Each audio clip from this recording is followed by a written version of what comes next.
Tens of thousands of ultra-Orthodox men covered downtown Jerusalem in a sea of black Thursday to protest plans to draft them into the military, singing, clapping and holding signs saying they would rather go to jail. According to Associated Press, deep divisions in Israeli society over the current draft exemption given to the ultra-Orthodox has emerged as the most serious threat to Prime Minister Benjamin Netanyahu's government.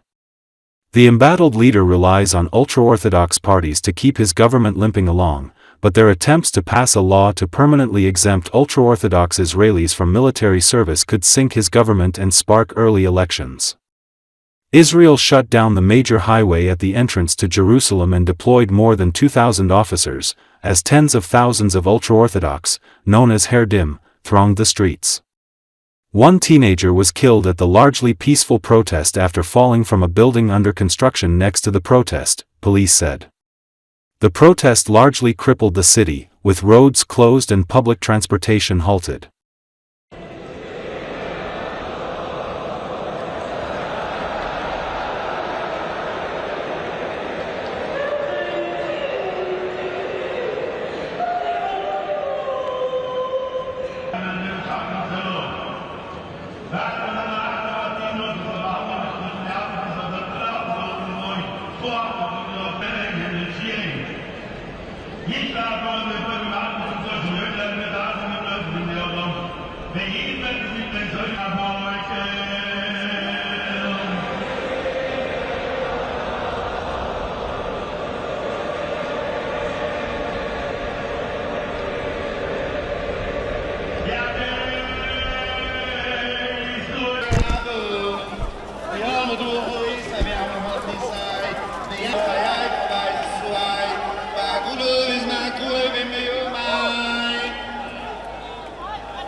אני פה וכולנו פה בשביל להגיד מסר אחד, שאנחנו עם אחד וכולנו יהודים, אנחנו אוהבים אחד את השני, אנחנו אוהבים אתכם ואתם צריכים לאהוב אותנו ואנחנו כולנו עם אחד ולא כדאי להילחם אחד עם השני.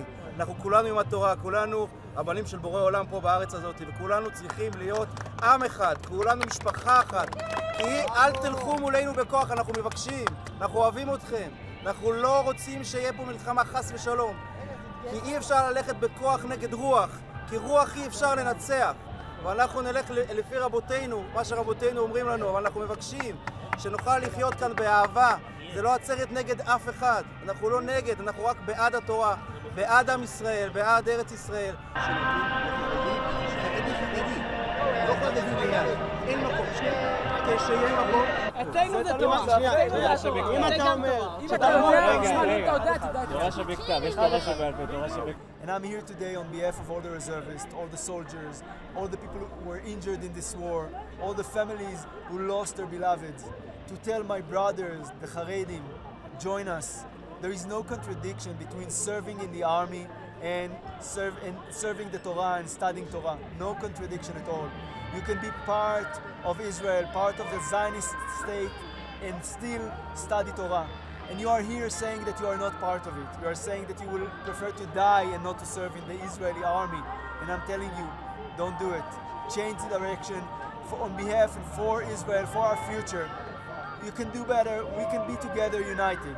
And we need you here together with us, in the army, in the economy, in Israel for our future.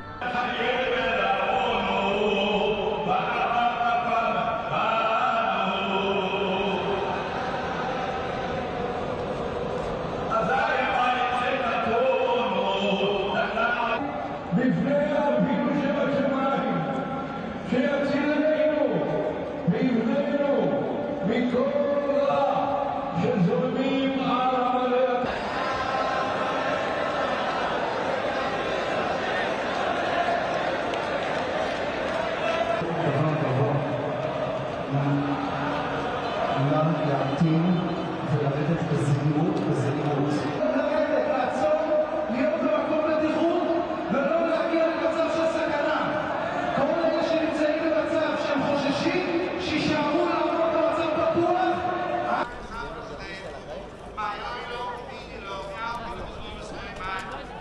We very much appreciate all the soldiers who do everything and risk their lives, and do everything else, even those who don't risk their lives, to do everything we need to protect the state. But there is a complete lack of appreciation of the Haredi community and what the Torah learners do.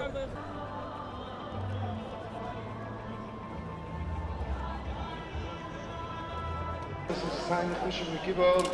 In Risse ist nicht, ich habe mich auch von der Jahre, und machen wir nur durch. Das ist nicht mehr, das ist sein.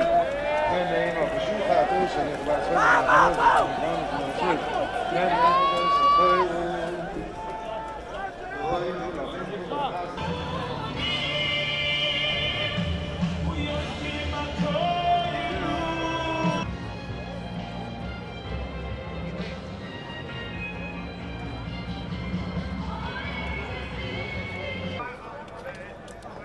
תגיד לי, זה רמקול הספור הזה?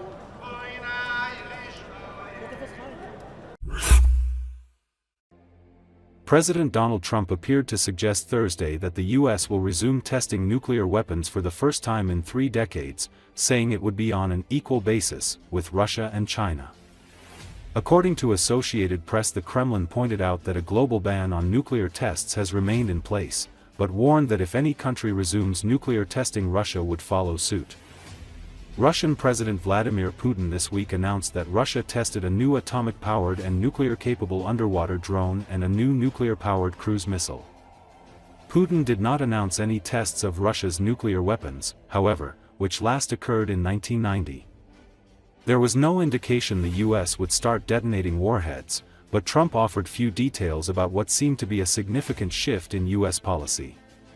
He made the announcement on social media minutes before he met with Chinese leader Xi Jinping on Thursday in South Korea. When he spoke to reporters later aboard Air Force One as he flew back to Washington, he offered little clarity. The U.S. military already regularly tests its missiles that are capable of delivering a nuclear warhead, but it has not detonated the weapons since 1992.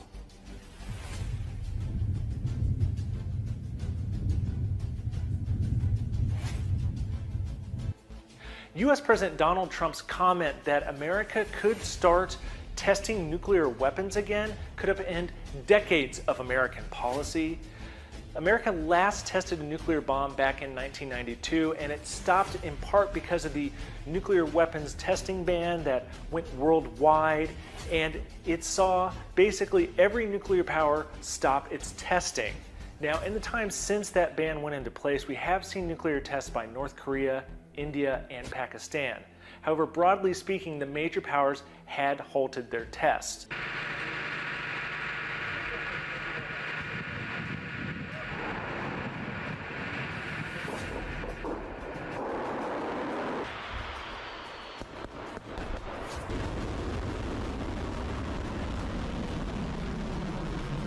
Experts warn that if America restarts its test, it could see China and Russia follow suit. Now, that's not to say that there hasn't been some push by Moscow over nuclear weapons. They have been threatening nuclear weapons use as their war in Ukraine has dragged on, and Moscow also has tested a nuclear-powered cruise missile in recent days as well. That's really raised concerns about nuclear proliferation in the wider world. The Chinese as well have dug more nuclear missile weapon silos in the desert, leading to concern that there could be a new race for warheads.